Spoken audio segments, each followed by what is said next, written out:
সেই ব্যক্তি একটা নফল করলে একটা ফরজের সওয়াব, একটা ফরজ করলে 70টা ফরজের সওয়াব।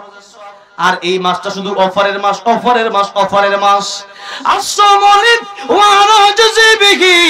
আল্লাহ রাব্বুল আলামিন ইবাদতের ব্যাপারে আল্লাহ রাব্বুল আলামিন বলেন না সালাতুলি আজ যাকাতুলি আল হাজ্জুলি, নামাজ আমার জন্য আর তার পুরস্কার আমি আল্লাহ দেব। কিন্তু এটা আল্লাহ বলতেছেন as-sawmuli, কারণ নামাজ মানুষ একজন আরেকজনকে দেখানোর জন্য পড়ে না। অনেক সময় সারা জীবন নেতা নামাজ পড়ে না, বুটের সবে আসতে দেখবেন নেতা পাক্কা ফজর সহ পড়ে। আল্লাহ, আবার অনেক সময় নামাজ দেখায় পড়তে গিয়ে এমন লোক পাওয়া যায় যে ওযু আছে না নাই তার খবর নাই, নামাজ দাঁড়ায় গেছে। কথা কোন ঠিক না ঠিক? কারণ বুটের তো দরকার, তো ওই সময় দেখা যায় যে নামাজি হয়ে যায়। এতদিন নামাজ পড়ছে না, এতদিন গাঁজা টানছে আর সিগারেট খাইছে, আর এখন দেখা যায় যে নামাজি হয়ে গেছে। কেন? মানুষকে দেখানোর জন্য। তাহলে মানুষকে দেখানোর জন্য নামাজ পড়া যায়, আবার যাকাত দেওয়া যায়। যে দেখেন আমাদের দেশের লুঙ্গি, এরপরে গামছা, এরপরে পাঞ্জাবি, এরপরে কি শাড়ি দেয়, এমন লুঙ্গি দিচ্ছে বেটা খেতে কাম করে দেখে এক পিছে কই লাগছে লুঙ্গি ছিঁড়ে গেছে। জোরে কোন ঠিক না ঠিক? তাই এই যে লুঙ্গি ছিঁড়া যায়, শাড়ি ছিঁড়া যায়, তার কম দামি দিয়ে এরা বেশি বেশি দিচ্ছে যে 1000 লোককে শাড়ি দিলাম, এই শাড়ি লাভ এমনি পারলে ভালো 5টা শাড়ি দেন 5 জন। জোরে কোন ঠিক না ঠিক? 1000 লোককে দিচ্ছে, ছিঁড়া গেছে গা, তা লাভ কি? তো এই জন্য দেওয়ার সময় খুব হিসাব কিতাব কইরা মানুষটা দেখায় দেওয়ার দরকার নাই। একজন মানুষ আসতেছে যাকাত নেওয়ার জন্য, এটা ভিডিও কইরা পরে ছাড়তাছে, এই যাকাত দিতেছে, এই যে যাকাত, এই যে যাকাত দিতেছে। তো আমনের যাকাত দেখবে আল্লাহ, তো মানুষ দেখার দরকার কি? হ্যাঁ, তো এই জন্য আপনি যখন দিবেন, কিয়া গরিব মানুষ যে তার একটা সম্মান, মান সম্মান নাই, তার রিজিক আল্লাহ আপনার হাতে রাখছে। যাকাত সে আয়সা নেওয়ার জন্য হকদার না, আপনি দিয়ে আসবেন, এটা আপনার দায়িত্ব। কথাটা বুঝেন নাই? গরিব মানুষ সে যদি যাকাত না নেয় এর গুণ হইব? আর আপনি ধনী হওয়ার কারণে আপনি যাকাত না পৌঁছাইলে কিন্তু এই টাকা সাপ হয়ে কিয়ামতের মধ্যে আপনারে কামড়াবে। তাহলে বলেন, যে ব্যক্তি গরিব মানুষ তার যাকাত নেওয়াটা কর্তব্য, নাকি যার যাকাত দেওয়ার দরকার তার যাকাত দেওয়াটা কর্তব্য? দেওয়াটাই কর্তব্য। কারণ আমি গরিব যদি হই, আমি টাকা পয়সা না নিলে সমস্যা নাই, জাহান্নামে আমার তোমার যাওয়া লাগতেছে না, এই জন্য। কিন্তু আপনার এই টাকা নিয়ে কবরে যাবেন, উপায় নাই। যেরকম ঠিক হবে ঠিক। তাই মানুষ যাকাত মানুষকে দেখায় দেয়, ঠিক না? যে দেখো, ভিডিও করো, এই টিভি দাও, এই টিভি দাও, ফেসবুকে ছাড়ো, ইউটিউবে দাও যে আমি যাকাত দিছি, অমুক নেতা তমুক নেতা, এইগুলা ঠিক না। এই জন্য হ্যাঁ, যদি হ্যাঁ এমন যে এলাকার মানুষ বুঝা যাচ্ছে না যে কে গরিব, আপনার বাড়ি হলো ঢাকা, আপনি জানেনই না, একজন মানুষ যাকাতের টাকা 5 লাখ টাকা পাঠাইছে জামালপুর, সেই হিসাবে তখন তারে দেখানোর জন্য একটা ভিডিও করা যায়, দেখেন আমি দিছি, আসলে টাকাটা মাইরা খাইছি না। না, আপনি নিজেই জানেন যে এলাকাত কয়জন গরিব আছে, কয়জন ধনী আছে, আপনি জানেন ভালো করে। এর পরে আপনি ভিডিও টিডিও করে নিতেছেন, এটা ঠিক না, ওনার সম্মানের হানি হচ্ছে। আমি যে কথাটা কইতাছি, কি খারাপ লাগতেছে আপনাদের কাছে? এটা খুব, দাদা বলছে খুব ভালো, এটাই কথা, দরকারি কথা এগুলা।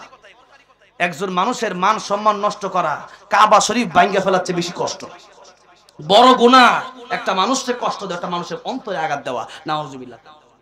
আমার ভাইরা, আমার বাবাজিরা, তাইলে যাকাত মানুষের দেখায় দেওয়া যায়, নামাজ বুটের লাগে পড়া যায়, ওযু ছাড়াও পড়া যায়, ঠিক না? কিন্তু রমজান মাসের এত দাম কেন? ইয়া আইয়ুহাল্লাযীনা আমানু কুতিবা আলাইকুমুস সিয়াম কামা কুতিবা আলাল্লাযীনা মিন ক্বাবলিকুম লাআল্লাকুম তাত্তাকুন। আল্লাহু আকবার। আল্লাহ বলেছেন, এই বান্দারা তোমরা রোজা রাখো যেমনি ভাবে তোমাদের পূর্ববর্তীদের উপর আমি আল্লাহ ফরজ করেছিলাম, তোমাদের উপর রোজা ফরজ করে হয়েছে। আর এই রোজা আল্লাহ রাব্বুল কেন রাখতে বলেছেন? লাআল্লাকুম তাত্তাকুন, যাতে করে তোমরা মুত্তাকি হয়ে যেতে পারো। রমজান মাসে মানুষ রোজা রাখে, মনে করেন যে কলফারও গেছে, দেখ কোনো মানুষ নাই, পিপাসায় কইটা ফাইটটা যা, জোরে কোন ঠিক না ঠিক? এরপরও লোকটা পানি যে পান করে না, বলেন তো কার ভয়ে? কার ভয়ে? আল্লাহর ভয়ে। আল্লাহর ভয়ে যদি অন্তরে থাকে, সে ব্যক্তি চুরি করবে না, ডাকাতি করবে না, সুদ খাবে না, ঘুষ খাবে না, এই দুনিয়ার গুনাহ সে ছেড়ে দিবে। কেন? আমার পৃথিবীর কেউ দেখে না, দেখে একজন, জোরে কোন তিনি কে? যাদের হৃদয়ে আছে আল্লাহর ভয় তারা কভু পথ ভুলে যায় না। আল্লাহর প্রেম ছাড়া এই দুনিয়ায় কারো কাছে কোনো কিছু চায় না। রাতের আধারে যারা সিজদাতে রয় দু চোখের স্রোতে নদী যেন বয়। ছলনার হাত ছনি যতই আসুক পিছনে ফিরেও তাকায় না। যাদের হৃদয়ে আছে আল্লাহর ভয় তারা কবু পথ ভুলে যায় না। ঠিক কিনা? এই জন্য আমিরুল মুমিনিন ওমর রাদিয়াল্লাহু আনহু একদিন মরুভূমি দিয়ে হেঁটে যাচ্ছেন। এক রাখালকে ডাকলেন, ডেকে বলেন এগুলা কার ছাগল? বলে আমার মালিকের ছাগল, একটু দুধ দেওয়া যায়, আমার অনেক পিপাসা লাগছে। রাখাল কয় না, আমি ছাগলের মালিক না, ছাগলের মালিক আরেকজন, আমি দুধ দিতে পারি না। ওমর রাদিয়াল্লাহু আনহু বলেন কিছু টাকা পয়সা আমি তোমারে দিয়ে দেই, তুমি আমার বকরিটা একটা বকরি বিক্রি করে ফেলো। রাখালকে আমি আমার মালিকরা জবাব দেবো কি? ওমর রাদিয়াল্লাহু আনহু বলছেন তুমি জবাব দেবা, তুমি বলবা এই ছাগলটা বাগে নিয়ে গেছে। আর আগে এরকম ঘটনা অ্যাভেলেবল হইতো। এবার রাখাল ডাক দেয়া কয় লম্বা তো আপনি অনেক, কিন্তু বুদ্ধি এত কম কি লিয়া? এত লম্বা? ওমর রাদিয়াল্লাহু লম্বা ছিলেন। এত লম্বা মানুষ, এত বুদ্ধি কম আপনার? এই ছাগলের কেবলমাত্র রাখাল আমি তো মালিক না। আমি আপনার কাছে এই ছাগলটা আজকে বিক্রি করে দিয়ে টাকা নিয়ে নিতে পারি আর মালিককে জবাব দিতে পারি যে বাগে নিয়ে গেছে ছাগল। কিন্তু ও জবাব, কিয়ামতের কঠিন ময়দানে এই মালিকের আরেকজন মালিক আছে যিনি তোমারও মালিক, আমারও মালিক, যিনি সবার মালিক, ওই মালিকেরও মালিক। সেই মালিকের কাছে কিয়ামতের কঠিন ময়দানে আমি কি জবাব দেব? সুতরাং এই ছাগলের মালিকের কাছে আমি জবাব দিতে পারলেও কিয়ামতের ময়দানে এই মালিকের কাছে আমি জবাব দিতে পারবো না। কোটি টাকা দিতে পারো, আল্লাহর ভয় আমার অন্তরে আছে, এই জন্য ছাগল একটাও তোমার কাছে আমি বিক্রি করব না। আল্লাহর ভয় যদি অন্তরে থাকে, কোটি টাকা ঘুষ দিলেও সে বলবে আমি ঘুষ নেব না। আর আল্লাহর ভয় অন্তরে না থাকলে 500 টাকা লাগে মানুষ খুনও কিরলে তারে। ঠিক না? ঠিক বলেন হ্যাঁ আমার। এই জন্য রমজান মাস খুব গুরুত্বপূর্ণ মাস। এই রমজান মাস সামনে আসতেছে। এই মাস পাওয়ার জন্য আমাদের বেশি বেশি এখন থেকে প্রস্তুতি নিতে হবে। এখন থেকে আমাদের গুনাহমুক্ত জিন্দেগি, আমাদের এই গুনাহমুক্ত জীবন আমাদের করতে হবে, যেন গুনাহ আমাদের না থাকে। ফালা তাযলিমু ফীহিন্না আনফুসাকুম, আল্লাহ বলেছেন যে রজব মাস থেকে তোমরা গুনাহ ছেড়ে দাও। এই জন্য গুনাহ আমরা ছেড়ে দেব। রমজানের প্রস্তুতি আমরা নেব কিভাবে? বেশি বেশি তাহাজ্জুদ পড়ে, বেশি বেশি ইবাদত করে। আর এই রমজান মাসে আরেকটা রাত হলো লাইলাতুল কদর। এই লাইলাতুল কদর একবার যে পেয়ে গেল সে হাজার হাজার মাস পেয়ে গেল। যেরকম সুবহানাল্লাহ।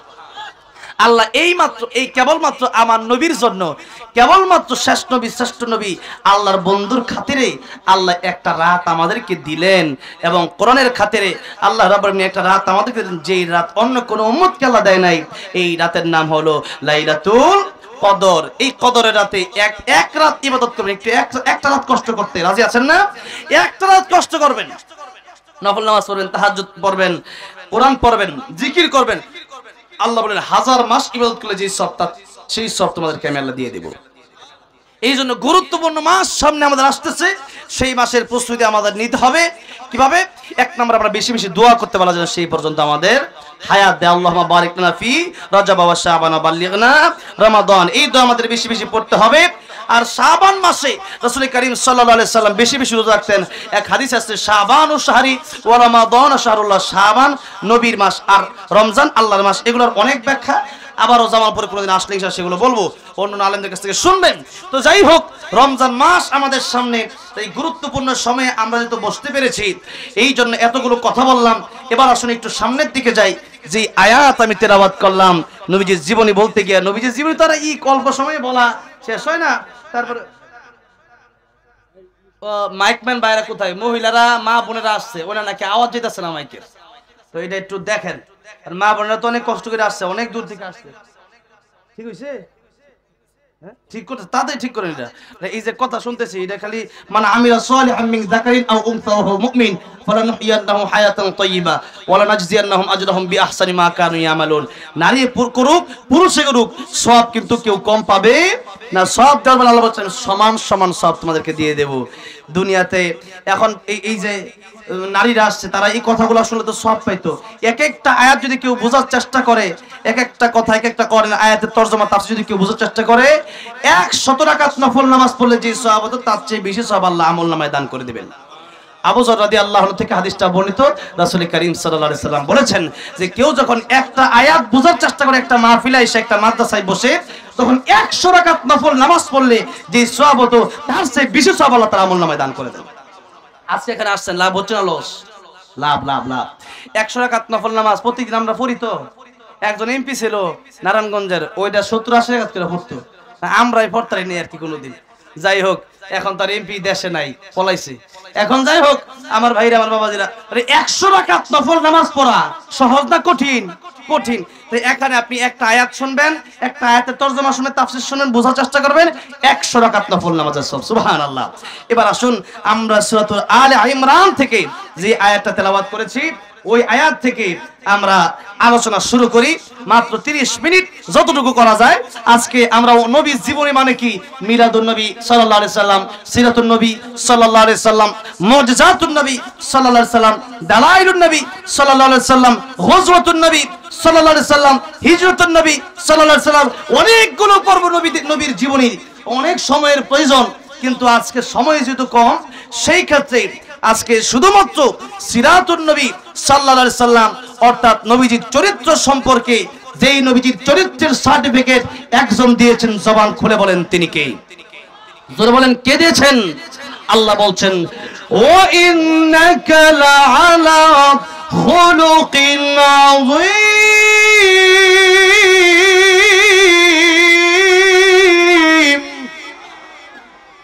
আল্লাহ বলেন ওগো নবী, মহান চরিত্র আমি আল্লাহ রাব্বুল আমিন আপনাকে দান করেছি। লাকাদ কানা লাকুম ফি রাসূলিল্লাহি উসওয়াতুন হাসানা। আল্লাহ বলেন নবীর মধ্যে আমি রেখে দিয়েছি তোমাদের জন্য উত্তম আদর্শ, উত্তম নমুনা। সুতরাং আদর্শ হবে বিশ্ব নবী রাহমাতুল লিল আলামিন। আল্লাহর নবী রাহমাতুল লিল আলামিন ছাড়া কোন নায়ক নায়িকা, কোন গায়ক গায়িকা, কোন খেলোয়াড়, কোন নষ্টা মহিলা আমাদের আদর্শ হতে পারে না। যদি কোন কথা ঠিক না ঠিক? কারণ আল্লাহ রাব্বুল আমিন আল্লাহ নিজের ব্যাপারে বলেছেন আলহামদুলিল্লাহি রাব্বিল আলামিন। আর আমার নবীর ব্যাপারে কি বলেছেন? সবাই পড়েন ওয়ামা আরসালনাকা ইল্লা রাহমাতাল লিল আলামিন। রাহমাতুল লিল আলামিন নবী বলেন, রাহমাতুল লিল আলামিন নবী কোরআনে প্রমাণ। আশিক বিনে কে বুঝিবে আমার দয়ার নবীর শান। বলেন না, রাহমাতুল লিল আলামিন নবী রাহমাতুল লিল কোরআনে প্রমাণ। আশিক বিনে কে বুঝিবে আমার দয়ার নবীর শান। উম্মত বিনে কে বুঝিবে আমার দয়ার নবীর শান। নবী আমার মদিনারে বলবো আমার আল্লাহ ভালোবেসে নামটি দিলেন হাবিবে রাসূল। আল্লাহু আকবার। নবী আমার মদিনারে বলবো আমার আল্লাহ প্রেম করিয়া নামটি দিলেন মুহাম্মদ রাসূল। ওই নবীকে ভুল বুঝিলে, ওই নবীকে ভুল বুঝিলে থাকবে না ঈমান।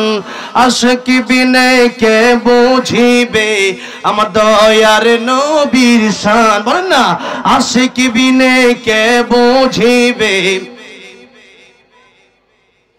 আমার ভাইরা, আমার বাবাজিরা, তাই আল্লাহ রাব্বুল আলামিন বললেন, ও দুনিয়ার মানুষেরা, আল্লাহ নবীকে আল্লাহ রাব্বুল আলামিন বলে দিলেন, নবী কোন আপনি বলেন, ইন কুনতুম তুহিব্বুনাল্লাহ, আল্লাহকে যারা ভালোবাসে তারা যেন ফাত্তাবিউনি ইউহিব্বুকুমুল্লাহ, আমাকে যেন তারা ভালোবাসে, আল্লাহর নবীকে যেন তারা ভালোবাসে। নবীজি বলেছেন, মান আহাব্বা সুন্নতি ফাকাদ আহাব্বানি ওয়া মান আহাব্বানি কানা মাই ফিল জান্নাহ। আমাকে ভালোবাসবা কিভাবে? আমার সুন্নতকে যদি তোমরা ভালোবাসো, আমি যে আদর্শ রেখে গেলাম এই দুনিয়াতে, এই আদর্শকে যদি তোমরা ভালোবাসতে পারো, তাহলে আমি নবীকে ভালোবাসা হবে। আর আমি নবীকে যদি তোমরা ভালোবাসো, আমি কানা মাই ফিল জান্নাহ, আমি নবীর সাথেই তোমরা জান্নাতুল ফেরদাউসে থাকবা। নবীর সাথে জান্নাতে থাকার ইচ্ছা আছে না নাই? আল্লাহ রাব্বুল আলামিন বলেন, যদি তোমরা আমাকে ভালোবাসো, যদি আল্লাহ রাব্বুল আলামিনকে আমরা ভালোবাসি, বলেন আল্লাহ রাব্বুল আলামিনকে ভালোবাসে না এমন কেউ কি এখানে আছে? সবাই বলে যে আমরা আল্লাহকে ভালোবাসি, আর আল্লাহ রাব্বুল আলামিন বলতেছেন, ও ঈমানদারেরা, তোমাদের তো প্রয়োজন, তোমাদের তো দরকার, ঈমানদার যারা আছে বাস্তবেই তো তারা সবচেয়ে বেশি আল্লাহকে ভালোবাসে। যেরকম ঠিক না ঠিক?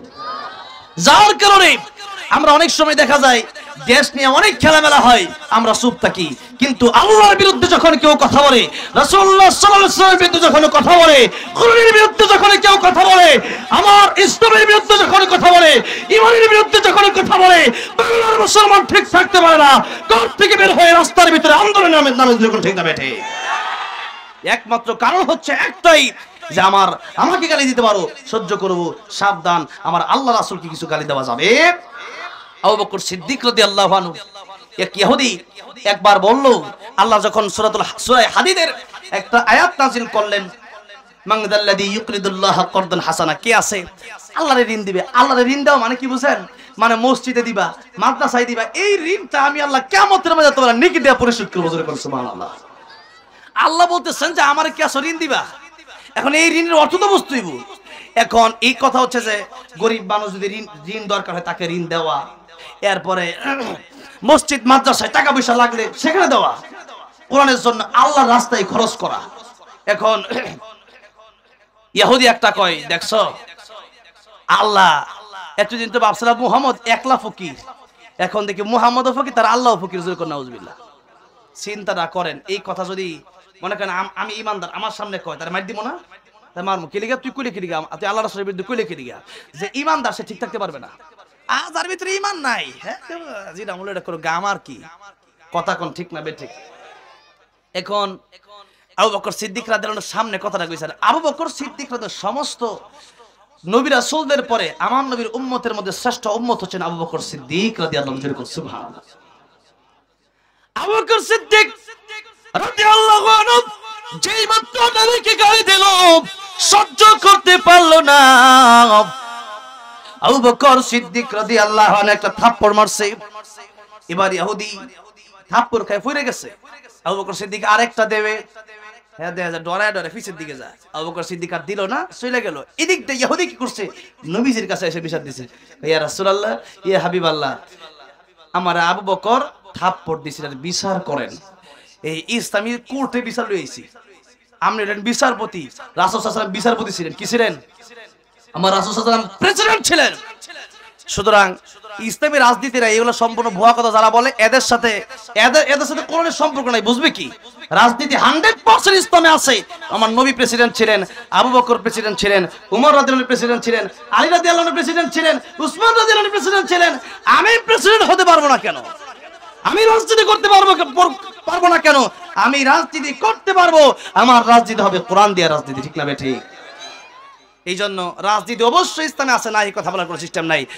নবীজির কোর্টে বিচার নিয়ে গেলেন, নবীজি বললেন, ইহুদি তুমি যে বিচার নিয়ে আসছো কার ব্যাপারে? ইহুদি বলল আবু বকর সিদ্দিকের ব্যাপারে। নবীকে আবু বকর সিদ্দিকের বিচার নিয়ে আসছো, আবু বকর তোমার মারছে? কই ইয়া রাসূল, আবু বকর আমারে থাপ্পড় দিছে, কষায় থাপ্পড় দিয়ে গালে দাগ বেরিস। নবী কই এত জোরে থাপ্পড় তোমার দিছে, আমার মনে হয় যে আবু বকর না, মনে হয় ওমর দিছে। কারণ আরহামু উম্মতি বি উম্মতি আবু বকর, আবু বকর হলো নরম, আর আসাদুহুম ফি আমরিল্লাহি ওমর হলো গরম।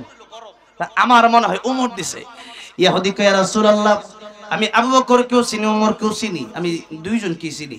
এখন থাপ্পড় যে আমার আবু বকর দিছে এটা আমি 100% গ্যারান্টি, আমি চিনি, ভালো করে চিনি। নবীজি বলেন কেন থাপ্পড় দিয়েছে? ইহুদি বলে ইয়া রাসূলুল্লাহ এমনি মারছে, সুরি সুরি আবার সিনা জুরি, সুরি সুরি আবার এমনি নবীর গালি দিছে, আবার নবীর কাছে বিচার লইছে আবু বকরের বিরুদ্ধে। চিন্তা করে দেখেন অবস্থাটা কোন জায়গায় দাঁড়াইছে। ইহুদি এগুলো তো বাটপার, কথাটা বুঝেন নাই? এখন ইহুদি ডাক দেখো ইয়া রাসূলুল্লাহ আবু বকর থাপ্পড় দিছে, কারণ আবু বকর যে থাপ্পড় দিছে এটা আমি শিওর, এই বিচার করতে হবে, আমার এমনি থাপ্পড় দিছে। নবী তো ভালো করে বুঝতেছে যে আবু বকর এমনি থাপ্পড় দেয় না, নিশ্চয়ই কারণ আছে। এত নরম মানুষ, এত গরম হয়ে গেছে, এমনি তো আবু বকর সিদ্দিক থাপ্পড় দেয় নাই, তাহলে এখন আবু বকরকে ডাকতে হবে। আবু বকর সিদ্দিক রাদিয়াল্লাহু আনহু নবীর সামনে উপস্থিত হলেন। বল আবু বকর তুমি তো থাপ্পড় দিছো? ইয়া রাসূলুল্লাহ থাপ্পড় দিছি। আবু বকর কেন থাপ্পড় দিলা? আবু বকরকে ইয়া রাসূলুল্লাহ আপনার বিরুদ্ধে, শুধু আপনার বিরুদ্ধে না আল্লাহর বিরুদ্ধে সে বলছে আপনার আল্লাহ নাকি ফকির, যেরকম নাউজুবিল্লাহ গরীব আল্লাহ। এখন তারও তো আমার আল্লাহ বানাইছে, তারও তো আমার আল্লাহ খাওয়ায়, আর সে আল্লাহর বিরুদ্ধে এরকম একটা গালি দিচ্ছে, এরা সহ্য করতে পারি নাই, এজন্য থাপ্পড় একটা দিছি। আল্লাহ নবী বলেন আবু বকর তুমি যে তার থাপ্পড় দিছো সেটা বলছো তুমি কোনো অন্যায় কর নাই।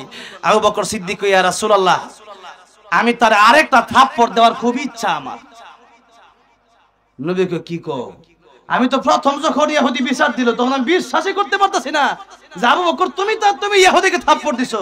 এখন তো দেখতেছি তুমি বলতেছো আরেকটা থাপ্পড়, মানে আরেকটা মানে আগে একটা হইছে, আরেকটা মানে আগে একটা হইছে, তারপরে আরেকটা থাপ্পড় দিবা মানে আরেকটা আগে একটা থাপ্পড় তুমি তারা দিছো, এটা শিওর। ইয়া রাসূলুল্লাহ আমি থাপ্পড় একটা দিছি, কিন্তু আমার শখ পূরণ হয় নাই। কেন?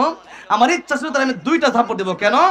কারণ হলো ইয়া রাসূলুল্লাহ সে এক নম্বরে আল্লাহর গালি দিয়েছে, দুই নম্বরে আপনার গালি দিয়েছে। আল্লাহর পক্ষ থেকে একটা থাপ্পড় আর আপনার পক্ষ থেকে আরেকটা থাপ্পড়, দুইটা থাপ্পড় দেব। এখন একজনের পক্ষ থেকে দিছি, আরেকজনের পক্ষ থেকে বাকি রইছে, এটা তো বাকি, ওটা তো নগদ দিছে না, এটা তো বাকি। এরা সবাই কি করবো? নবীকে আবু বকর তোমার কোন সাক্ষী আছে হ্যাঁ যা গালি দিছে? ইহুদি দেখেন বিচার কারে বলে, এমন না যে ও মুসলমান তাই আবু বকর আমার প্রিয় সাহাবী, তাই আবু বকরের পক্ষে আমি এমনি বিচার করে ফেললাম না। ইসলাম কত সুন্দর, ইসলাম কারে বলে, নবীর চরিত্র কারে বলে। নবীজি বলতেছেন যদি আবু বকরের পক্ষে সাক্ষী না থাকে, উল্টা আবু বকর তুমি মায়ের খাওয়ার জন্য, থাপ্পড় খাওয়ার জন্য প্রস্তুত হয়ে যাও। জোরে আল্লাহ। আবু বকর বলে ইয়া রাসূলুল্লাহ ইয়া হাবিবাল্লাহ সাক্ষী আমার নাই, আমি তো জানি আপনি না আমার সিদ্দিক উপাধি দিয়েছেন। আবু বকর সিদ্দিক রাদিয়াল্লাহু আনহু বলছে আবু বকর এই সাত আকাশ পাড়ি দিয়ে সিদরাতুল মুনতাহা পাড়ি দিয়ে আরশ আজিম পর্যন্ত আল্লাহর সাথে সাক্ষাৎ করাইছি। আবু জাহল কই এতদিন পর্যন্ত কারণ খুঁজতেছিলাম ওরে পাগল বলার জন্য, এখন আজকে পাইছি। জোরে কোন নাউজুবিল্লাহ। কি কয়? আর আবু বকর সিদ্দিক ইয়া রাসূলুল্লাহ আপনি যা বলবেন তাই সত্য, কারণ জীবনে কোনোদিন মিথ্যা কথা বলেন নাই আর বলবেন না। আল্লাহু আকবার। আর আমাদের জীবনে মিথ্যা কথা আছে না নাই? দৈনিক 36টা মিথ্যা কথা বলে না করে ভাত পেটের খাওয়ানো জমায় না, কথা ঠিক না বেঠিক? তাহলে কি নবীর চরিত্রে কি আমরা আছি? নবীর সাথে জান্নাতে যাওয়ার কাজ করতেছি আমরা, না উল্টাটা করতেছি? আসিদকু ইউনজি ওয়াল কিযবু ইহলিক। সত্য মানুষকে নাজাত দেয়া দেয় আর মিথ্যা মানুষকে ধ্বংস করে দেয়। একটা মিথ্যা কথাকে সত্য প্রমাণিত করার জন্য আর 100 মিথ্যা কথা বলা লাগে। সুতরাং মিথ্যা কোনোদিন মানুষকে নাজাত দিতে পারে না। যতই মিথ্যা বলেন, সত্য একদিন মাটি ফেটে বের হবে।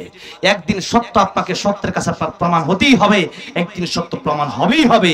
আর সেই প্রমাণ করে দিবেন কে?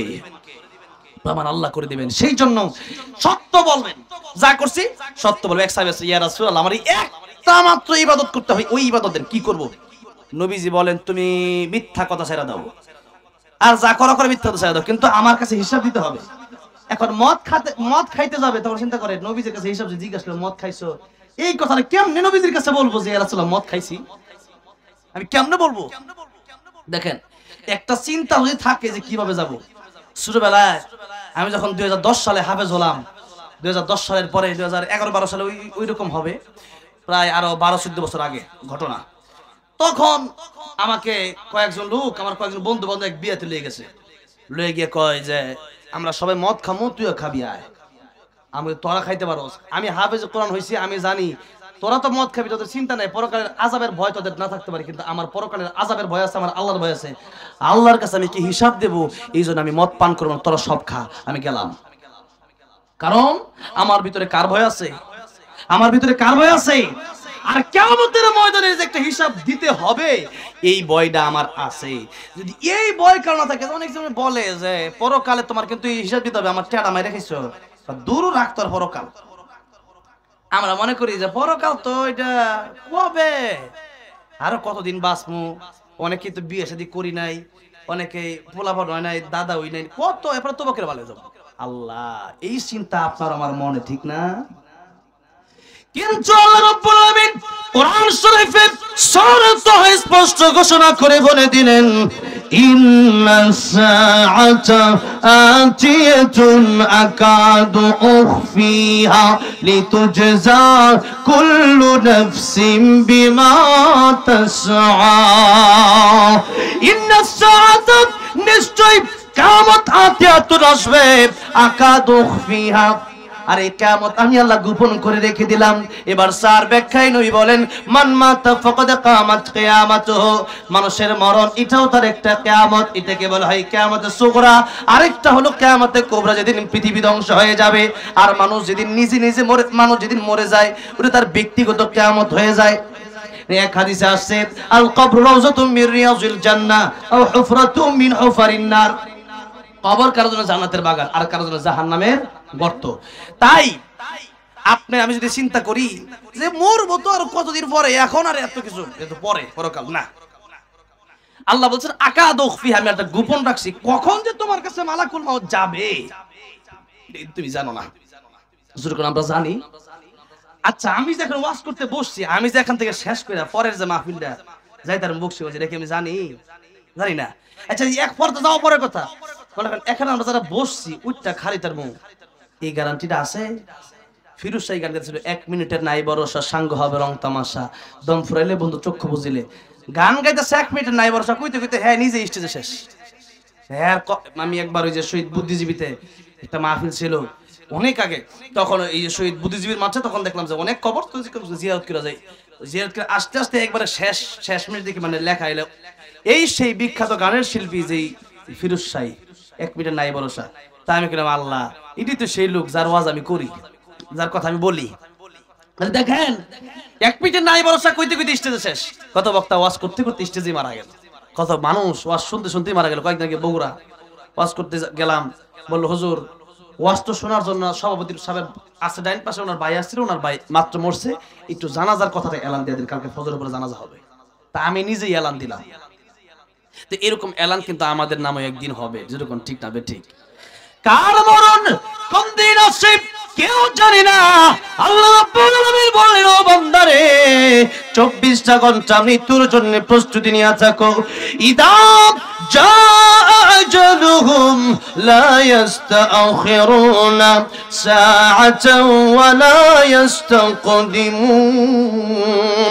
মরণের সময় যখন হয়ে যাবে, মালাকুল মাউত 1 সেকেন্ড আগেও যাবে না, 1 সেকেন্ড পরেও যাবে না, নির্দিষ্ট সময় তোমার মরণ হয়ে যাবে। ও বান্দারে, আর কার কোন দিন মরণ হয়ে যায় ও পৃথিবীর মানুষ তোমরা কেউ জানো না। সুতরাং মৃত্যুর প্রস্তুতি নিতে তোমরা দেরি করবা না। 24টা ঘন্টায় মৃত্যুর জন্য তোমরা প্রস্তুতি নিয়ে থাকবা, তওবা অবস্থায় থাকবা, গুনাহমুক্ত অবস্থায় থাকবা, বান্দা যেন কোনো হক না পায়, বান্দার হক পরিশোধ করে দেবা।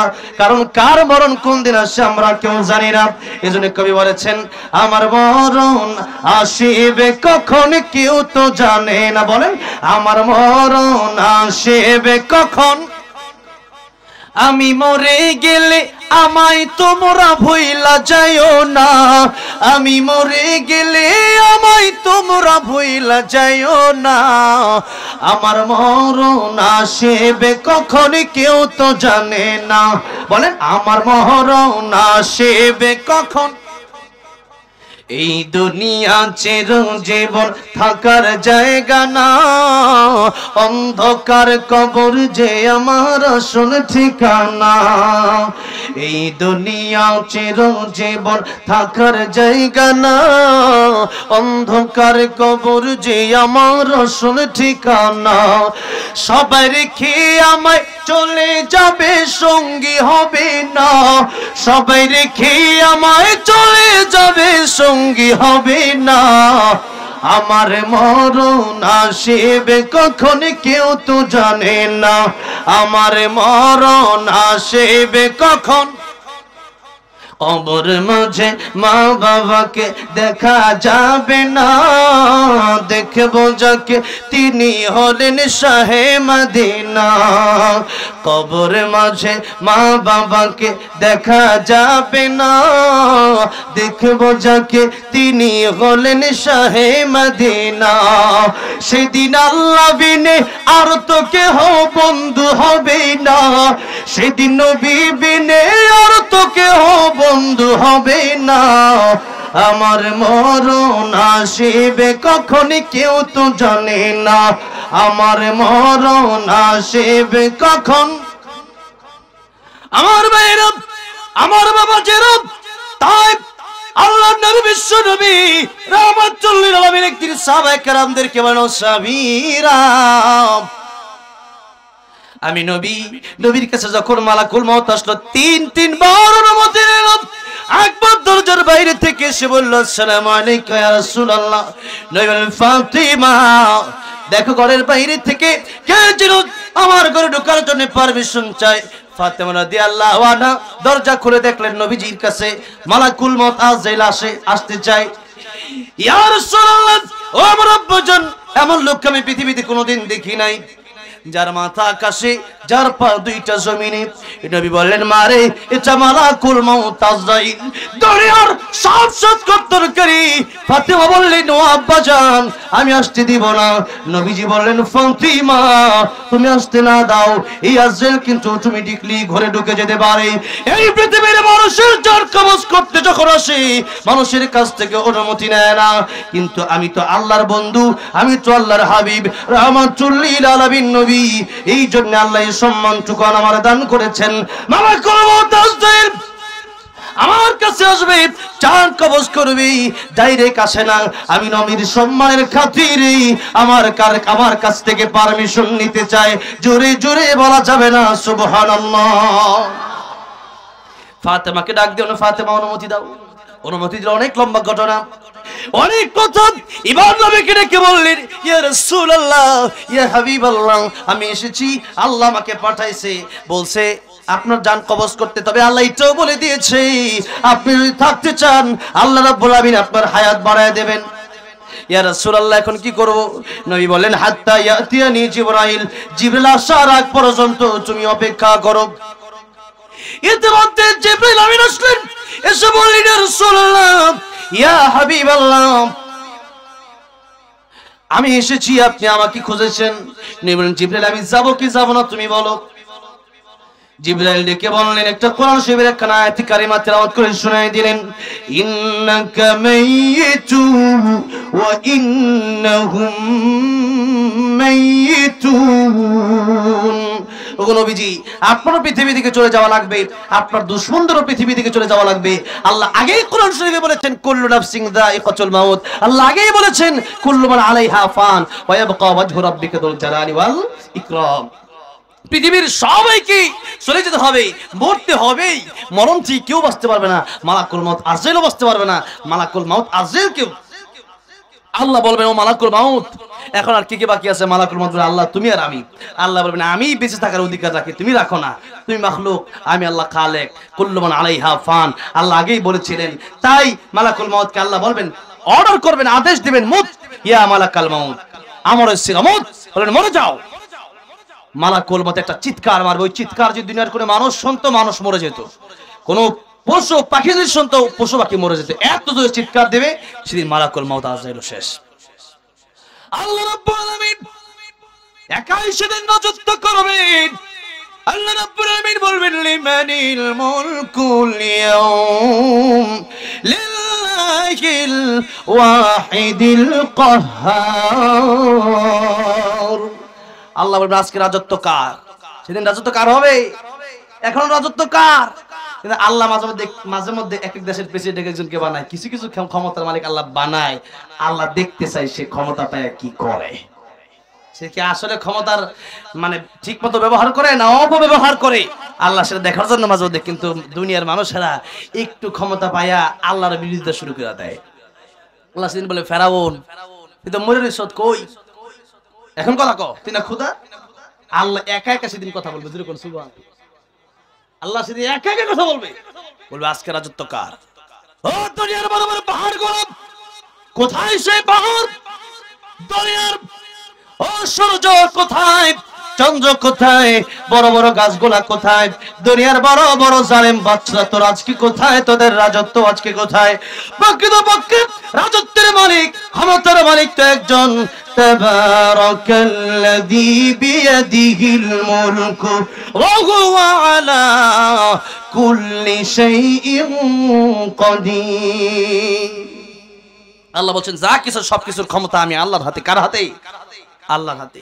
তাই ক্ষমতার মালিক আল্লাহ, মালিক হচ্ছেন আল্লাহ, আমরা হচ্ছে আল্লাহর গোলাম। আমরা কি আল্লাহর কি গোলাম? তাই আল্লাহর গোলামি আমাদের করতে হবে। আর যারা গোলামি করবে আল্লাহ রাব্বুল আলামিন গোলাম বলে কিয়ামতের ময়দানে ডাক দিবেন, ইয়া আইয়াতুহান নাফসুল মুতমাইন্না ইরজিই ইলা রাব্বিকি রাদিয়াতাম মারদিয়া ফাদখুলি ফি ইবাদি ওয়াদখুলি জান্নাতি। এখানে আব্দুল শব্দ এসেছে, অনেক লম্বা তরজমা। আব্দুল শব্দের মানে হচ্ছে গোলাম। যারা গোলামি করবে আল্লাহর প্রকৃত গোলাম দুনিয়াতে থাকবে, নিজেকে যারা মালিক ভাববে না, নিজেকে যারা এই দুনিয়ার গোলাম ভাববে, এদেরকে আল্লাহ ডেকে ডেকে কিয়ামতের ময়দানে জান্নাতের মেহমান বানায় দেবেন।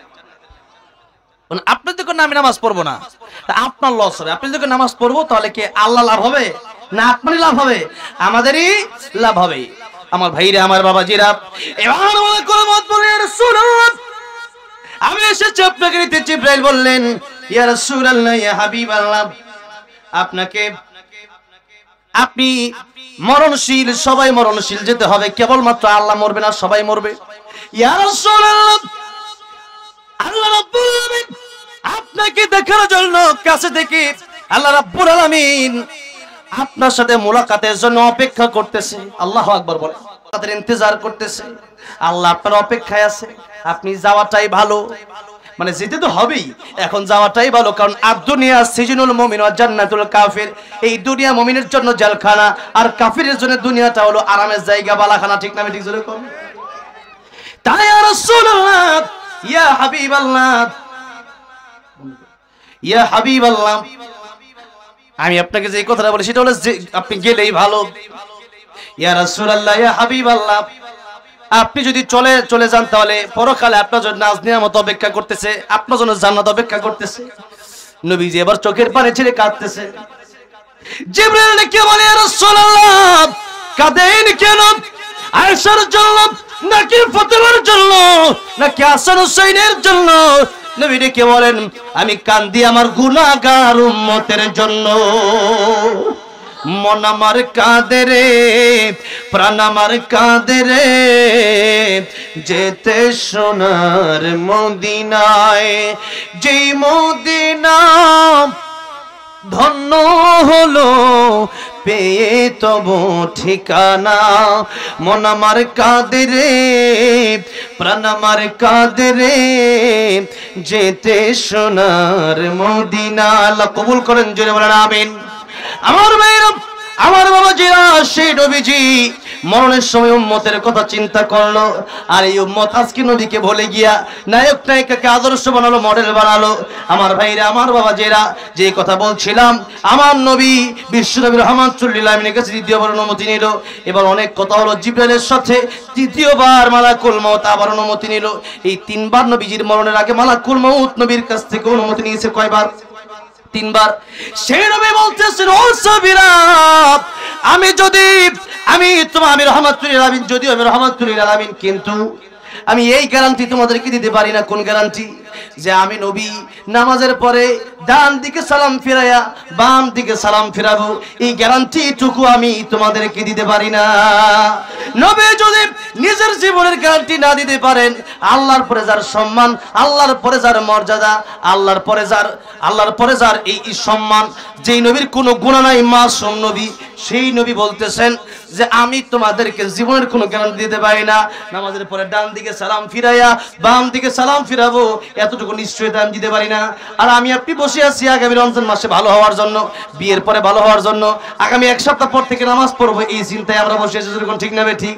তাই আল্লাহ রাব্বুল আলামিন বলতেছেন মরণের ব্যাপারটা আমি আল্লাহ রাব্বুল আলামিন তোমাদেরকে বানালাম না, 24টা ঘন্টা মৃত্যুর জন্য তোমরা অপেক্ষা করো। আমার ভাইরা, আমার বাবাজিরা, তাই বলতেছিলাম আজে বাজে গীবত না করে, মিথ্যা কথা না বলে সত্যের দিকে ধাবিত হন, সত্য মানুষকে মুক্তি দিতে পারে। আবু বকর সিদ্দিক রাদিয়াল্লাহু আনহু বলছেন, ইয়া রাসূলুল্লাহ, ইয়া হাবিবাল্লাহ, আপনিও বলেছেন আমি আবু বকর ছিলাম, আপনিও বলে দিয়েছেন সিদ্দিক, আপনি বলেছেন আমি চিরন্তর সত্যবাদী। ইয়া রাসূলুল্লাহ, আপনি বললেন সত্যবাদী, এখন আজকে আমি মিথ্যা কথা বলবো না। মনে আছে আপনাদের কথা, সেই কথা ইহুদি থেকে থাপ্পড় দিয়েছে যে। এবার নবীজি বললেন, ও আবু বকর, আলহামদুলিল্লাহ, লিল্লাহি তাকবীর। আজকে হ্যাঁ আসছে অলরেডি, এখনই চলে আসবেন, হুজুরকে নিয়ে আসেন ইনশাআল্লাহ। হুজুর এখনই চলে আসবেন। আমি হুজুর আসার আগে আপনি একটা কথা বলবো, এক দুটা গজলের মানে আব্দুল আছে, সেই গজল গাবো। আলহামদুলিল্লাহ, আজকে এই মাহফিলে হাজার হাজার মানুষ, এই কয়েকটা মাহফিল, বড় বড় মাহফিলের মধ্যে এইটাও একটা জামালপুরের একটা ঐতিহ্যবাহী মাহফিল না? আলহামদুলিল্লাহ, আমি তো ভাবি না যে এত মানুষ হবে আজকে। আলহামদুলিল্লাহ, হাজার হাজার মানুষ এসেছেন। তবে এই মানুষের আবদার আমাকে রাখার দরকার, যেরকম ঠিক না ঠিক? যে আমার অনেক মাহফিল আছে, এরকম মনে করেন এরকম 60টা মাহফিল মিলে এরকম এক মাহফিলের সমান হবে না, যেরকম ঠিক না ঠিক? তো আজকে একটা মাহফিল, এত বড় একটা মাহফিল, আলহামদুলিল্লাহ, সেজন্য আমি বলবো ইনশাআল্লাহ। তবে কথা হচ্ছে আর দু একটা কথা না বললেই না, যেটা বলতেছিলাম আবু বকর সিদ্দিক রাদিয়াল্লাহু আনহু, ইয়া রাসূলুল্লাহ, আমি না সত্যবাদী, আজকে আমি মিথ্যা বলবো না। আল্লাহর নবী বলছেন, আবু বকর, সাক্ষী না আনলে বিচার তোমাকে করাই হবে, তোমাকে উল্টা থাপ্পড় খেতে হবে। আবু বকর সিদ্দিক রাদিয়াল্লাহু আনহু বললেন, ইয়া রাসূলুল্লাহ, ইয়া হাবিবাল্লাহ, আমার কোন সাক্ষী নাই, বিচার শুরু হয়ে যাক। যেই মাত্র বলছে বিচার শুরু হয়ে যাক, এমন সময় আল্লাহর নবী, বিশ্ব নবী রাহমাতুল লিল আলামিন যখন বিচার করবে, এমন সময় সাহাবায়ে কেরাম রাদিয়াল্লাহু আনহুম আজমাইন তাকায় দেখতেছে যে জিবরাইল আমিনের আগমন ঘটে গেছে। আল্লাহু আকবার বলেন। জিবরাইল আমিনের আগমন ঘটে গেছে। জিবরাইল আমিন আয়েশা বলতেছে, ইয়া রাসূলুল্লাহ, ইয়া হাবিবাল্লাহ, আমি এসেছি, আল্লাহ রাব্বুল আলামিন আমাকে পাঠাইছে। কেন পাঠাইছে? আল্লাহ রাব্বুল আলামিন আমাকে পাঠাইছে কোরআনের একটা আয়াত দিয়া, লাকাদ সামিআ আল্লাহু কাওলাল্লাযীনা ক্বালু ইন্নাল্লাহা ফাকীরুন ওয়া নাহনু আগনিয়া। ইয়া রাসূলুল্লাহ, আবু বকরের বিচার তো আপনি করবেন, দুনিয়ার কোনো সাক্ষী নাই এজন্য। আর আল্লাহ রাব্বুল আলামিন বলেছেন, কোরআনে আয়াত ডাইরেক্ট নাজিল করেছেন, কোরআনের আয়াত এটা, যেরকম সুবহানাল্লাহ, সূরা আলে ইমরানের সেই আয়াত আল্লাহ নাজিল করে দিয়ে বললেন, আমার নবীর কাছে গিয়া বলো, আবু বকরের এই যে বলেছে, এই যে ইহুদি গালি দিয়েছে, এই কথাগুলো সম্পূর্ণ ঘটনাটা আমি আল্লাহ নিজেই সচক্ষে দেখছি, যেরকম সুবহানাল্লাহ।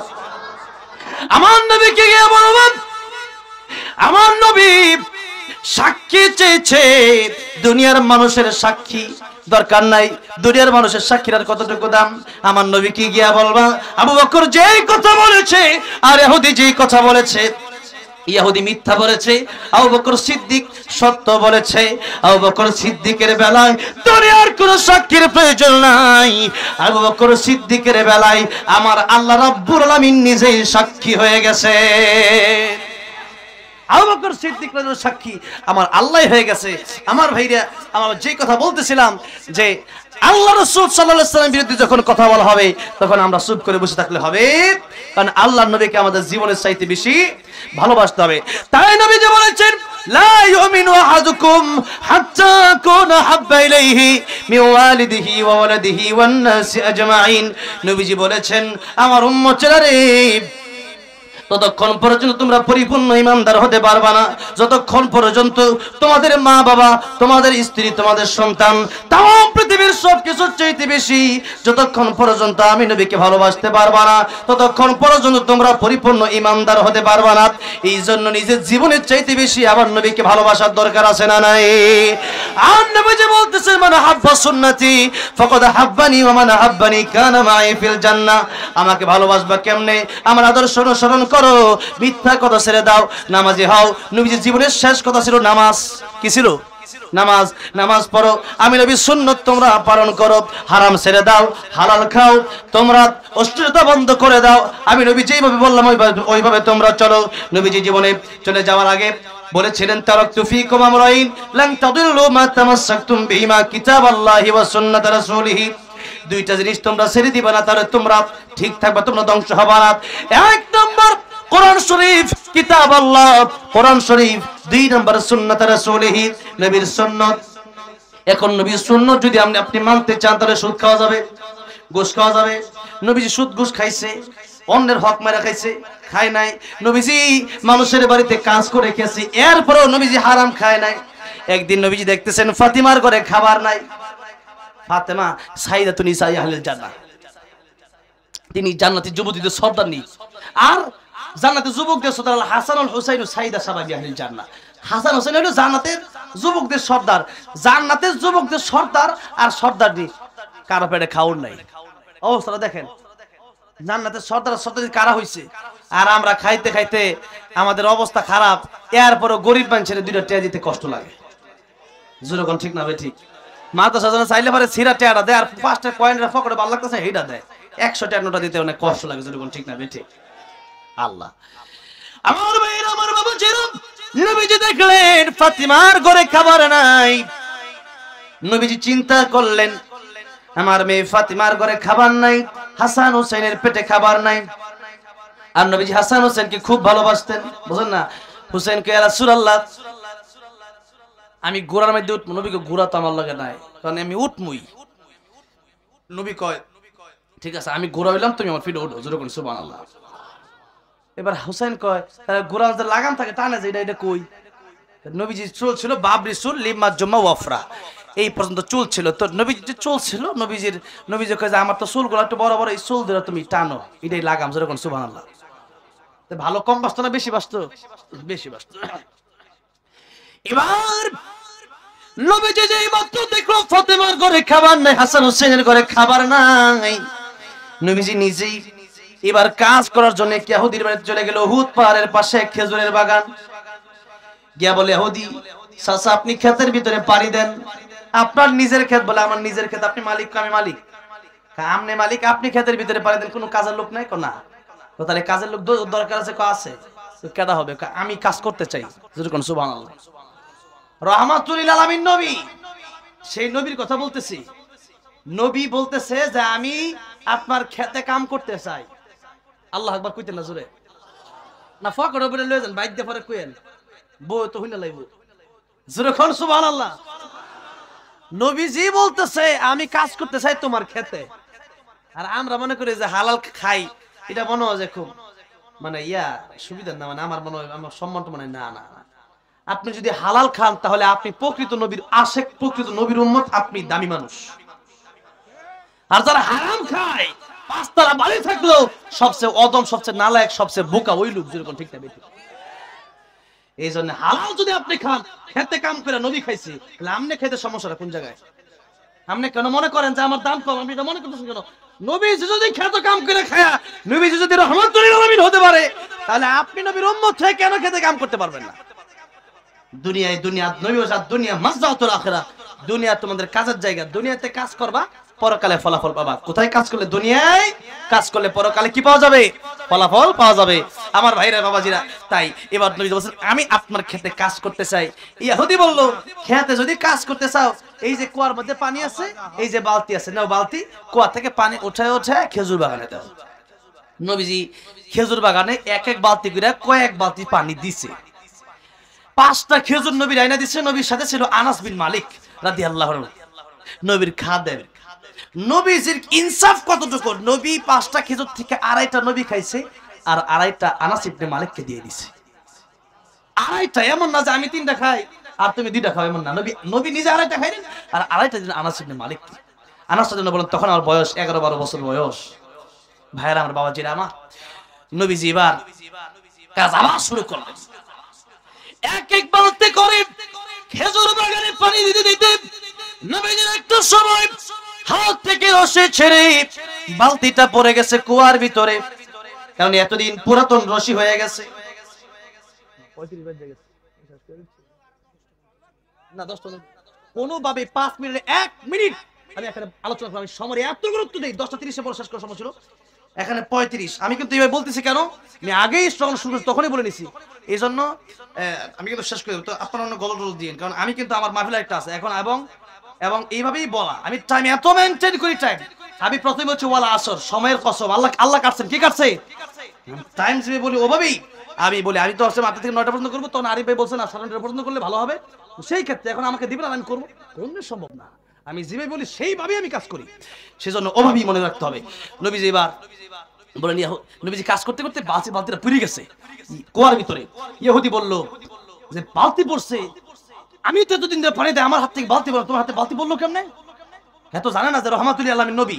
কি লাইট কি বন্ধ গেছে নাকি? কয়টা কি হইছে? লাইট বন্ধ গেছে না কেন? কয়টা একটু আগে দেখলাম একরকম, মানে কি হইলো আবার? আচ্ছা দেখলাম কি মাইনছে দেখতেছে না তো, ভালো লাগতেছে না, কথা বোঝে নাই। এত মানুষ না দেখতে পারলে ভালো লাগে? এতক্ষণ মুখ চমকাইতেছে খালি লাইট, অনেক লাইট কই গেছে গা দেহি। আচ্ছা যাই হোক, না পাওয়ার কমে গেছে মনে হয় নাকি? ও পাওয়ার কমে গেছে, বুঝছি, ভোল্টেজ কম।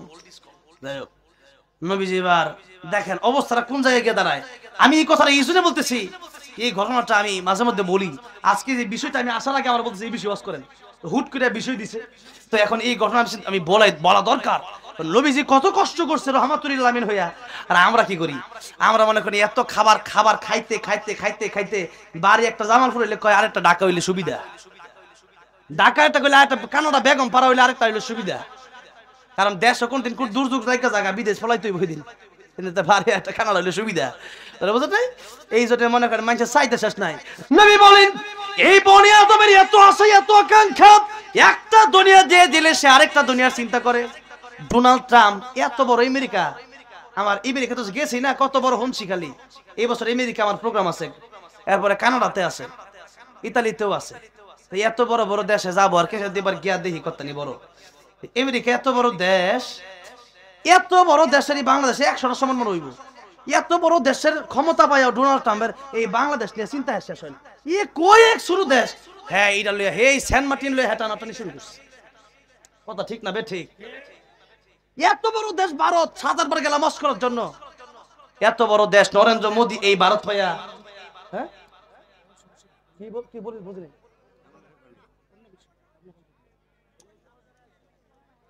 এত কথাবার্তা বলে কি ওয়াজ করতে পারবো? হ্যাঁ কথা বলেন।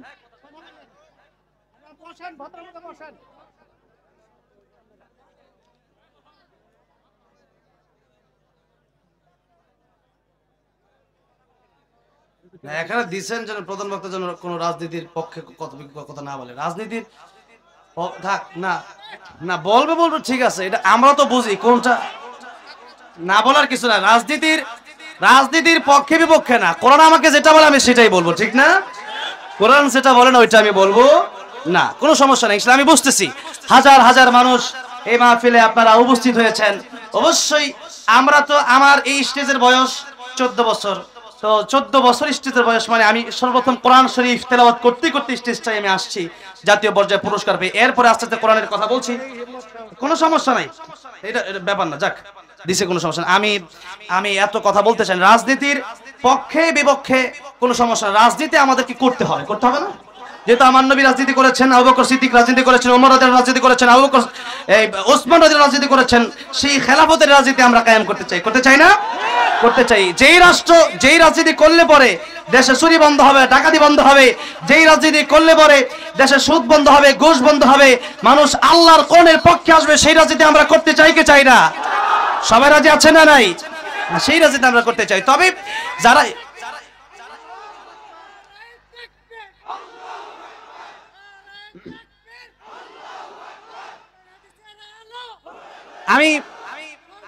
আমি দেখেন, আমি খুব ঠান্ডা ঠান্ডা কথাই এতক্ষণ বলতেছি। আমি কিন্তু আসলে আমি জানি এক একটা মাহফিলের সিস্টেম আমি বুঝি। একটা মাহফিলের সৌন্দর্য নষ্ট আমি কখনো চাই না, আমি কোনোভাবে মানে সেই কথাগুলো বলতে চাই না। কিন্তু কথা হচ্ছে এই যে ভারতের কথা বললাম, ভারত আমাদের শত্রু না, ভারতকে আমরা শত্রু মনে করি না, কারণ ভারতের মাটি তো আল্লাহ বানাইছে, ঠিক না? কিন্তু কথা হচ্ছে আমিও তো ভারতে ওয়াজ করার জন্য অনেকবার গেছি, সেখানে লক্ষ লক্ষ মানুষ আমার ওয়াজ শোনার জন্য তারা এসেছে। সুতরাং ভারতের সাথে আমাদের কোনো সম্পর্ক নষ্ট করার কোনো কারণ নাই। কারণ হচ্ছে একটাই, ভারতে ক্ষমতা পায়া যারা আমার দেশ নিয়ে টানাটানি করতে চায়, যারা ইসলাম নিয়ে টানাটানি করতে চায়, যারা কোরআন নিয়ে টানাটানি করতে চায়, এদের সাথে আমাদের কোনো সম্পর্ক নাই, থাকতে পারে না। ভারতের সাথে আমাদের সম্পর্ক আছে, থাকবে। আমি গত বছরও ভারতে ওয়াজ করার জন্য গিয়েছিলাম, এই বছর আমি যেতে পারছি না। আমাদের সাথে সম্পর্ক নষ্ট করছে তারা, আমরা সম্পর্ক নষ্ট করতে চাই নাই। এই জন্য আমি যে কথা বলতে চেয়েছিলাম যে আপনারা ভারত পেয়েছেন, ভারত নিয়ে থাকেন, সাবধান বাংলাদেশ নিয়ে টানাটানি করবেন না। আমাদের যেমন আমরা ইসলামকে ভালোবাসি, নবীজি দেশকে ভালোবেসেছেন, আমরাও দেশকে ভালোবাসি, ঠিক না ঠিক? সুতরাং দেশকে ভালোবাসা এটা ইমানের ভিতরে আছে, এটা আমাদের ইমান। দেশের জন্য প্রকৃতভাবে কোন মুসলিম যদি যুদ্ধ করতে গিয়ে মারা যায়, সেও কি হবে? শহীদ হবে। এই জন্য দেশকে আমরা ভালোবাসি, সেই জন্য দেশের পক্ষেও আমাদের কথা বলতে হবে। আমি যেরকম একজন আলেম, আমি যেরকম একজন তাফসীর কারক, আমি যেরকম একজন কোরআনের ধারক বাহক, ঠিক তেমনি ভাবে আমার আরেকটা পরিচয় আছে, সেই পরিচয় হলো আমি বাংলাদেশী, ঠিক না ঠিক? সুতরাং ইসলাম রক্ষার জন্য যেরকম আমরা জীবন দিতে প্রস্তুত, এই দেশের প্রত্যেকটা ইঞ্চি ইঞ্চি মাটি রক্ষা করার জন্য কারা জীবন দিতে রাজি আছেন? হাত দেখতে চাই। ভাইরা আমার, বাবাজি হাত নামান। আমি প্রধান বক্তা আসতেছেন, আমি চাচ্ছি যে হুজুর আসলেই, গোলাম রব্বানী সাহেব হুজুর আসলেই আমি কথা শেষ করব। আমি বলতেছিলাম বিশ্বনবীর জীবনী থেকে, যে বিশ্বনবী রাহমাতুল লিল আলামিন তিনি বলেছেন বনি আদমের জীবনে আশা আকাঙ্ক্ষার যেন শেষ নাই। আসলেই তো বাস্তবতা, আমরা যত টাকা পয়সা আমাদের হয়, আমাদের আরো চাহিদা থাকে কি থাকে না? সেই কথার উদাহরণ দিতে গিয়ে বলছিলাম যে এই পৃথিবীতে কত ক্ষমতাধররা আজকে ক্ষমতা পেয়েছে বড় বড় দেশের, আমাদের ছোট্ট একটা বাংলাদেশ, আমরা মুসলিমরা ভাই ভাই, আমাদের কয়েকদিন আগে হিন্দুদেরকেও আমি সেই ঠাকুরগাঁয়ে কম্বল বিতরণ করে এসেছি। আমাদের তো এমন না, বিভিন্ন জায়গায় সিলেটে ত্রাণ দিয়েছি, ফেনীতে আমি ত্রাণ দিয়েছি, সেখানে যাওয়ার পরে হিন্দু মুসলিম ভেদাভেদ রাখি নাই, সবাইকে ত্রাণ দেওয়ার চেষ্টা করেছি, সবাইকে উপহার দেওয়ার চেষ্টা করেছি। তাহলে আমরা মিলেমিশে চলতে চাই, কিন্তু আমাদের এই সম্পর্কের ভিতরে যারা ফাটল ধরাতে আসবে, এদেরকে কিন্তু ছাড় দেওয়া হবে না, ঠিক না? এই সম্পর্ক যেন আমরা ঠিক রাখতে পারি, সেই জন্য আমরা চেষ্টা করে যাব। এই যে বাংলাদেশ, এই দেশটা আমাদের একেবারে ছোট্ট একটা দেশ, মানচিত্রের লেখার মতো জায়গাটা নাই, ঠিক তবে ঠিক বলেন? এত ছোট একটা দেশ নিয়ে আপনাদের মাথা কামানোর কি দরকার? এই জন্য আমি বলতে চাই, দেশের একজন নাগরিক হিসাবে আমাদের এই এতটুকু দায়িত্ব আছে যে দেশটা কিভাবে সুন্দর হবে, দেশটা কিভাবে চাঁদাবাজ মুক্ত হবে, এই দেশটা কিভাবে দুর্নীতি মুক্ত হবে, এই কথা বলার অধিকার আমাদেরও আছে না নাই? এটাই হলো বাক স্বাধীনতা, বলতে হবে। এরপরে আপনার যদি ভালো লাগে মানবেন, না ভালো লাগলে দরকার নাই, সেই কথা আমাকে বলতে হবে। এজন্য বলার সময় আমাদেরকে খুব হিসাব কিতাব করে কথা বলা দরকার। আমার ভাইরা, আমার বাবাজিরা, বলতেছিলাম আল্লাহর নবী বিশ্ব নবী রাহমাতুল লিল আলামিন তিনি কষ্ট করেছেন। তিনার জীবনের শেষে তিনি যখন চলে যাবেন পৃথিবী থেকে, ডাক দিলেন আয়েশা, আম্মা জান আয়েশাকে ডাক দিলেন, আয়েশা আমার ঘরে 6টা স্বর্ণের টুকরা আছে, এই 6টা স্বর্ণের টুকরা কোথায়? আম্মা জান আয়েশা রাদিয়াল্লাহু আনহা বলেন, ইয়া রাসূলুল্লাহ, এই স্বর্ণের টুকরাগুলো আমি যত্ন করে রেখে দিয়েছি। নবীজি বললেন, আয়েশা এই স্বর্ণের টুকরাগুলো আমি নবী পৃথিবী থেকে বিদায় হয়ে যাব, এই স্বর্ণের মালিক আমি থাকবো, এই অবস্থায় আমি যেতে চাই না, বরং আমার মৃত্যুর আগে আগেই তুমি স্বর্ণের টুকরাগুলো সদকা করে দাও। জোরে বলেন সুবহানাল্লাহ। নবীজি বলেন 6টা স্বর্ণের টুকরার মালিক থাকা অবস্থায় আমি যেতে চাই না। আমরা জীবনের দুনিয়াতে সব রেখে যেতে চাই, কিছু দান করে যেতে চাই। নবীজি বলেন 6টা স্বর্ণের টুকরা আছে, এটাও আমি রাখতে চাই না। নবীজি এত কষ্ট করে আমাদেরকে কি শিক্ষা দিলেন? যে এই দুনিয়া কষ্টের জায়গা। এই দুনিয়া কিসের জায়গা? কষ্টের জায়গা। এই জন্য এই দুনিয়াতে আমাদের কষ্ট করতে হবে, আমাদের লোভ লালসা থেকে আমাদেরকে বিরত থাকতে হবে, অনেক আশা আকাঙ্ক্ষা থেকে। দুনিয়ার আশা আকাঙ্ক্ষা না করে পরকালে আমাদের জান্নাতের আশা করতে হবে। দুনিয়ার আশা আকাঙ্ক্ষা যতই করবেন, পানির ভিতরে যতই ভাবে মুষ্টি করে ধরবেন, পানি থাকবে হাতে? পানি ভাবে খামসাবেন, সাগরের পানি আপনার হাতে থাকবে? সব পানি কিন্তু চিপা দিয়ে পড়ে যাবে, যেরকম ঠিক না বে ঠিক? ঠিক তেমনি ভাবে দুনিয়া আপনি যতই ধরে রাখতে চাইবেন, দুনিয়ার টাকা পয়সা ক্ষমতা থাকবে না, একদিন আপনাকে চলেই যেতে হবে। টাকার কোনো সিস্টেম নাই, কুল্লুমান আলাইহা ফান। আল্লাহ রাব্বুল আলামিন আমাদেরকে বোঝার তৌফিক দান করেন, জোরে বলেন আমিন। আল্লাহ রাব্বুল আলামিন আমাদেরকে পরকালীন জীবনের চিন্তা নিয়ে আর দুনিয়া মাজরাতুল আখিরা, এই দুনিয়াতে ভালো ভালো কাজগুলো করে যাওয়ার তৌফিক দান করেন, জোরে আমিন। ভালো কাজ মানে আমি প্রায় সময় বলি, ভালো কাজ মানে আপনি মানে নামাজ রোজা করলেন, তাতেই কিন্তু ভালো কাজ শেষ না, তাতেই ভালো কাজ শেষ, তাতেই ভালো কাজ শেষ না। আইনুদ্দিন আল আজাদ রাহমাতুল্লাহ আলাইহি বলেছিলেন, মসজিদের কোণে বসে জিকির যত করোই কষে, মসজিদের কোণে বসে জিকির যত করোই কষে, এভাবে যায় না পাওয়া আল্লাহকে। কি হবে বেঁচে থেকে অযথা বিদ্যা শিখে, যদি না গড়তে পারি শোষণবিহীন সমাজটাকে? কি হবে বেঁচে থেকে, ঠিক না? কি হবে আলেম হয়ে ইমাম সেজে সমাজেতে, বড় যদি সত্য কথা উচ্চ সুরে না বলিতে? চাকরির ভয় করো যদি ছেড়ে দাও ওই না গদি, চাকরির ভয় করো যদি ছেড়ে দাও ওই না গদি। কি হবে ধোঁকা দিয়ে আল্লাহকে, কি হবে ধোঁকা দিয়ে আল্লাহকে? কি হবে বেঁচে থেকে অযথা বিদ্যা শিখে, যদি না গড়তে পারি শোষণবিহীন সমাজটাকে? কি হবে বেঁচে থেকে, ঠিক কি না? ভাইয়ের আমার, বাবাজিরা আমার, অনেক লম্বা করতে চেয়েছিলাম, আজকে আর লম্বা করব না, আজকে এই পর্যন্তই। যেই কথা বলতে চাইলাম যে নবীর জীবনে রাহমাতুল লিল আলামিন নবী হয়ে নবী কষ্ট করলেন, আর আমাদের জীবনে শুধু আমরা দুনিয়াতে সুখ শান্তি খুঁজি। তাই ইন্নাল আবরার লাফি নাঈম ওয়া ইন্নাল ফুজ্জার লাফি জাহিম, পরকালীন জীবনে আমাদের সুন্দর জীবন, যেই জীবন অনন্তকালের জীবন হবে, ফারিকুন ফিল জান্নাতি ওয়া ফারিকুন ফিস সাঈর। আল্লাহ কিয়ামতের ময়দানে দুটি দলে মানুষকে বিভক্ত করবেন, একটা হলো জান্নাতি, আরেকটা জাহান্নামী। নেক কাজ যারা করবে এরা যাবে জান্নাতে, আর মন্দ কাজ যারা করবে এরা যাবে জাহান্নামে। তো মন্দ কাজ আর নেক কাজ, কোনটা ভালো কাজ কোনটা খারাপ কাজ, এগুলো তো আমরা বুঝি না?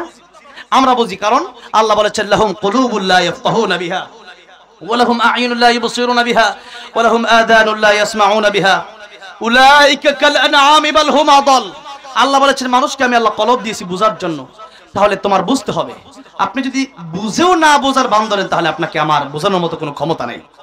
মানে একটা মানুষ যদি ঘুমায় থাকে, তাহলে আপনি তার ডাক দিলে সে উঠবে, ঠিক না?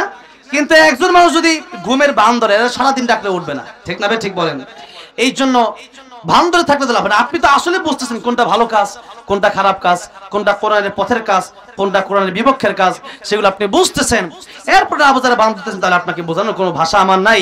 আল্লাহ বলতেছেন যারা কোরআন শরীফ বুঝলো না, দুনিয়া সব বুঝলো, ব্যবসা বুঝলো, বাণিজ্য বলো, ক্ষমতা বুঝলো, সব বুঝলো, তারা দুনিয়ার শৌখিনতা দুনিয়ার আরামে সব বুঝলো, কিন্তু কোরআন বুঝলো না। আল্লাহ বলেন কাল আনআমি বাল হুম আদাল, এরা কুকুরের চেয়ে নিকৃষ্ট। এই জন্য আমরা যেন প্রকৃতপক্ষে কোরআন শিখি, রাসূল সাল্লাল্লাহু আলাইহি ওয়াসাল্লাম আদর্শ মেনে আমরা যেন কবরে যেতে পারি। বলুন আমিন। ওয়া আখিরু দাওয়ানা আলহামদুলিল্লাহি রাব্বিল আলামিন। একটু মানে সভাপতি সাহেব বলছে, অনেক অত্যন্ত হাসি খুশি মানুষ তিনি আমাকে বলেন একটা ও মদিনার মাটির এই গজলটা গাওয়ার জন্য। এই গজল গাওয়ার পরে আল্লাহ আমার মদিনা যাওয়ার তৌফিক দিয়েছে। কথাটা বুঝছেন? গাইবো পর্যন্ত চাইছিলাম, কিন্তু গোলাম রাব্বানী ভাইকে আমি খুব ভালোবাসি, তাই এতক্ষণ ধরে বসে আছি আর কি। কথাটা বুঝতে পারছেন? তাহলে কারণ আমি উঠে গেলে একটু পরিবেশটা নষ্ট হবে, মানে একজন বক্তা মাঝখানে না থাকলে। এই জন্য